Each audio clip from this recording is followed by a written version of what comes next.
Welcome back to the Deep Dive. We're here again, taking your sources, getting right into them. Yep, see what they really tell us. And today, we're diving into something that feels, well, incredibly timely. Mm-hmm. It's about how Black Mirror, you know, that show? Oh, yeah, the one that gives everyone anxiety about their phone. Exactly. How it's feeling less like future fiction and more like, well, just our reality now. We've got a whole stack of material here, articles, some really deep analysis research papers, all looking at AI and other tech from the show that, well, it isn't hypothetical anymore. It's either here or it's really close. And our mission for this deep dive is basically to unpack what these sources are actually telling us. You know, how feasible is this stuff? What are the real implications? Right. We'll look at specific episodes, specific tech, and see how it mirrors what's happening, pulling insights straight from the stuff you sent us. Have you ever watched an episode and just got that, like, chill? Yeah. Thinking, wow, how close are we to that? Yeah. Well, we're going there today. Social credit, memory recording, grief bots, even brain implants. So, yeah, buckle up. It's quite a list. It is. Ever thought about how close we might be to living in one of those episodes? Okay, let's unpack this. Let's kick off with one that probably felt a bit too real for many people. Nosedive. Ah, the rating system episode, yeah. Remember that. Everyone constantly rating each other. And your score basically runs your life, your status, where you can live, everything. Felt like such a sharp take on social media obsession back then. And the sources definitely pick up on that social media critique, for sure. But they also point out it's tapping into something much older, much broader. Like what? Well, things like class, perceived hierarchy, discrimination, and this whole idea of performing your identity. Performing? Yeah, like life's a stage. There was a Reddit discussion mentioned that said it's deeper than just likes. It's about the whole system that makes you act a certain way. Okay, that makes sense. Yeah. So it's not just about being popular, it's about crafting this perfect persona. Exactly.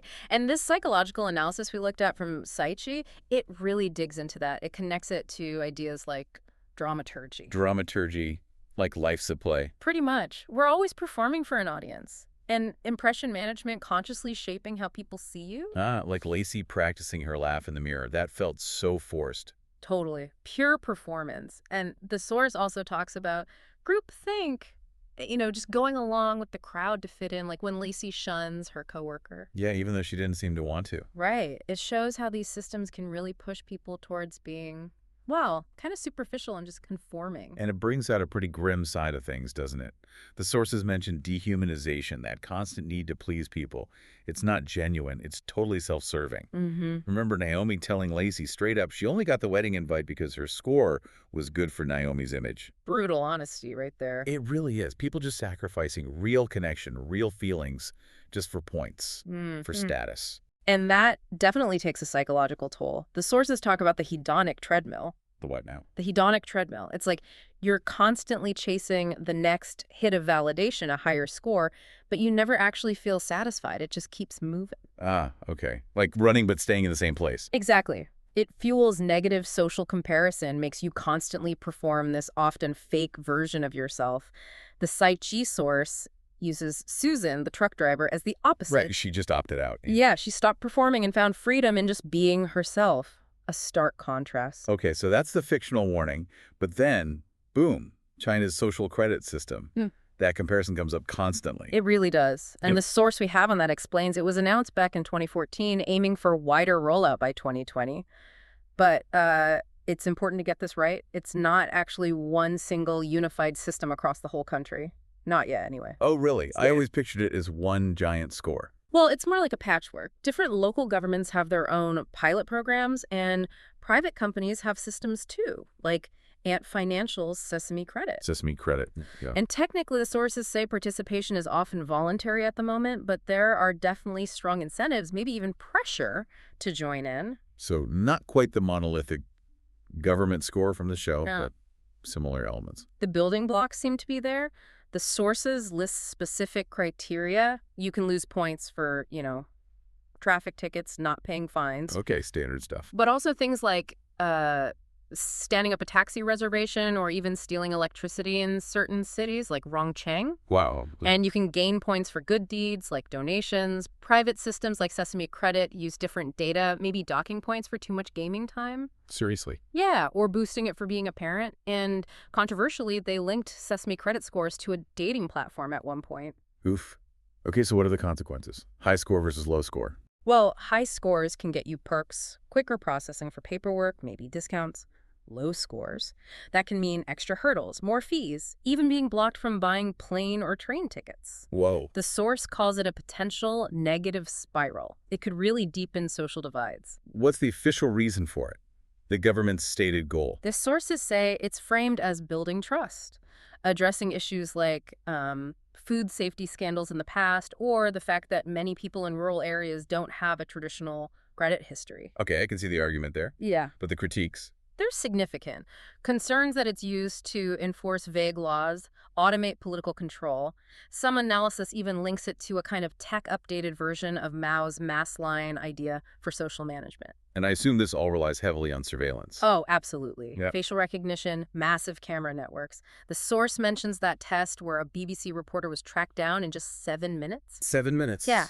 And the use of this tech, especially in places like Xinjiang, is highlighted as a major point of concern. So the sources seem to paint a picture that's complex. Not quite Nosedive, but maybe heading that way. That's a fair summary.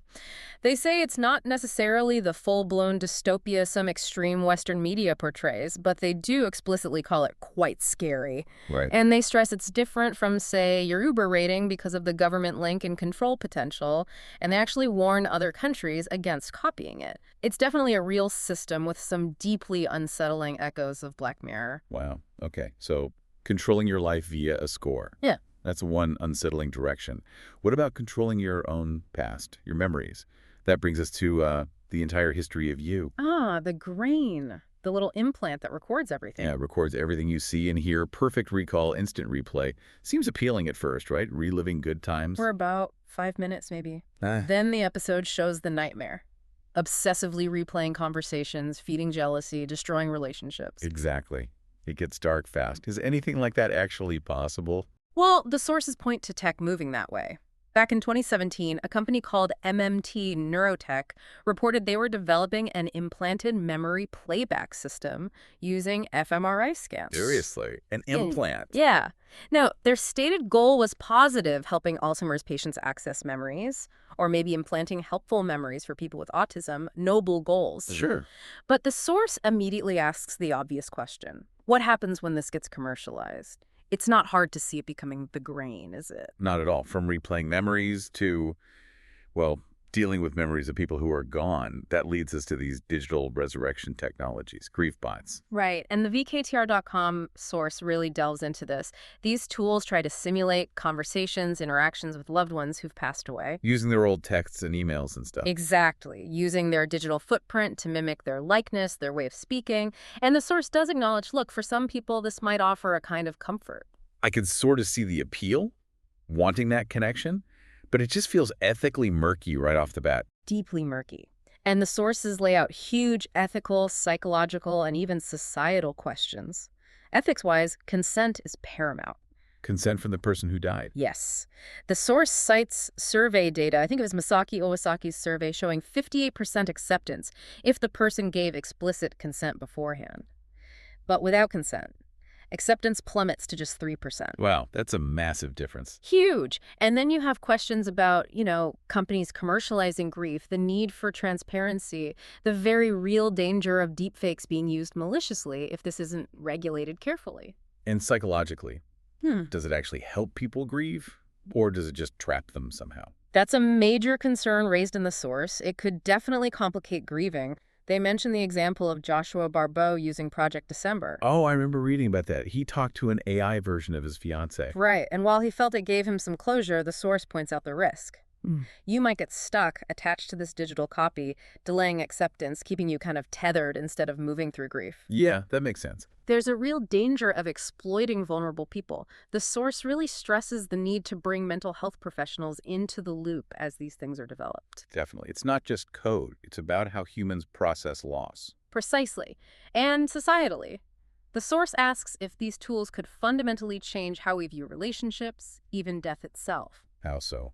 Well, the argument is that knowing relationships are finite, that we will experience loss, is part of what makes them so deep and precious.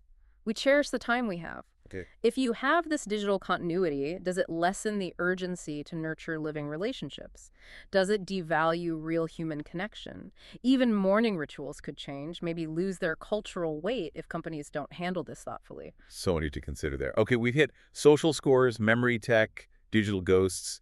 It really feels like these Black Mirror lines are blurring fast. They really are. And maybe nowhere is that line blurrier than with brain-computer interfaces, Wow. BCIs. Yeah, the direct brain. Yeah, exactly. Neuralink gets a ton of press, but the sources make it clear. Lots of different groups are working on this. This is tech interacting directly with our minds, echoing some of the show's most invasive ideas. So Neuralink, what's the latest the sources say about them? Well, the Frontier source mentions their first human implant, the Telepathy N1, early in 2024, allowed someone who was paralyzed to control a computer cursor just by, well, thinking about it, as it's often put. Incredible. Yeah.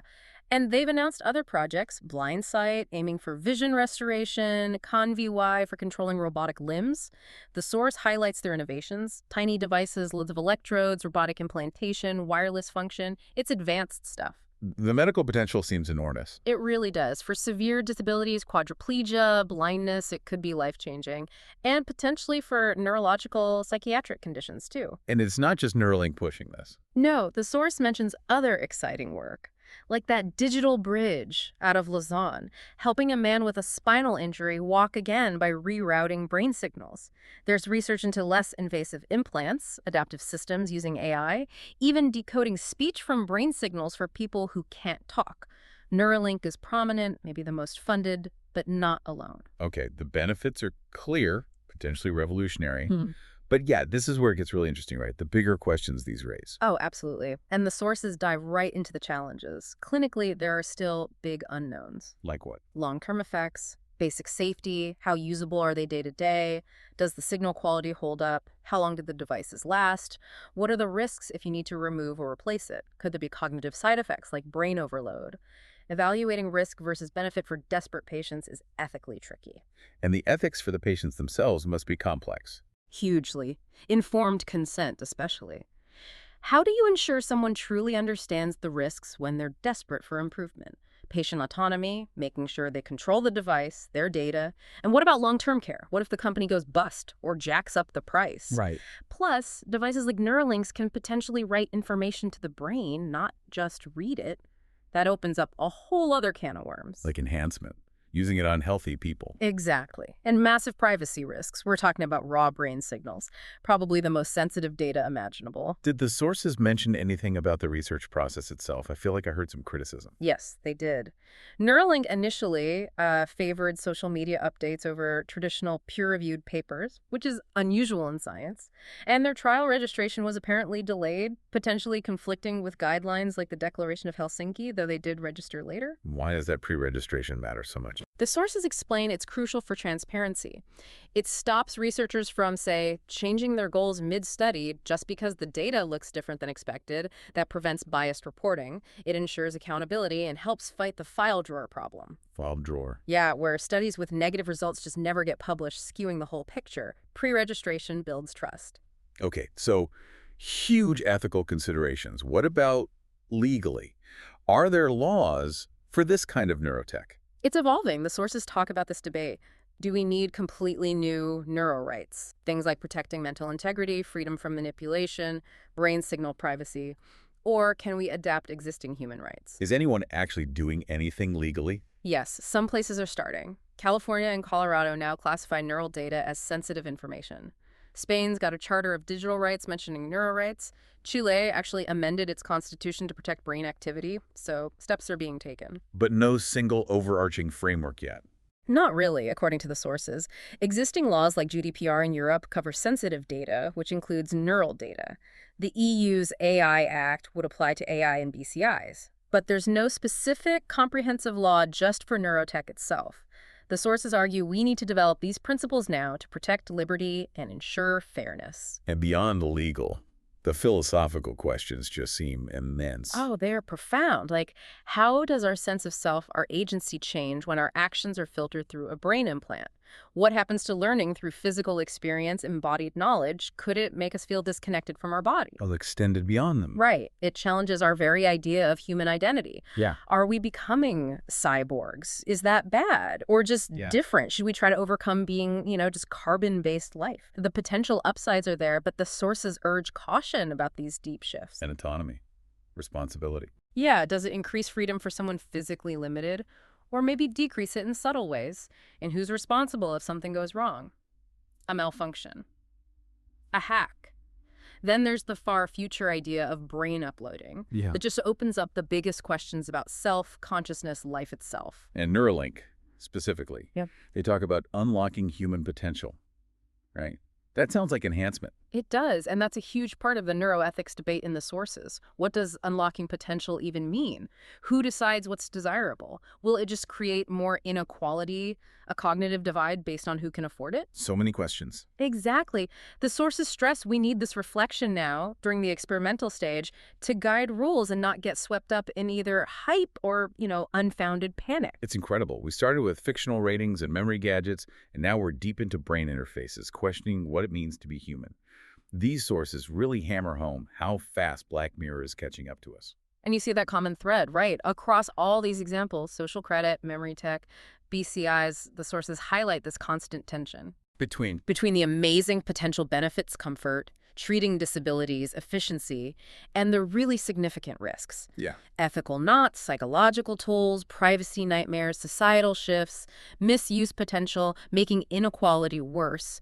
The material really emphasizes we need careful oversight, public discussion. Like the Frontiers source said, how we handle this tech defines a big chunk of our future social framework. So thinking about you listening to this, what does it all mean? It really makes you reflect on your own relationship with technology, doesn't it? Not just as a consumer, but maybe as someone involved in shaping where it goes. How much integration do we want? How much of ourselves, memories, interactions, thoughts, are we okay with technology mediating? And as these tools leap off the screen and into our world, getting right into our minds and relationships, the sources really leave us with this final, crucial thought to chew on. How do we make sure innovation is guided by responsibility? By preserving what we actually value about being human: authenticity, connection, freedom, even the messy parts like grief, rather than just being driven by what's technologically possible or what makes the most money. That's the big question to sit with.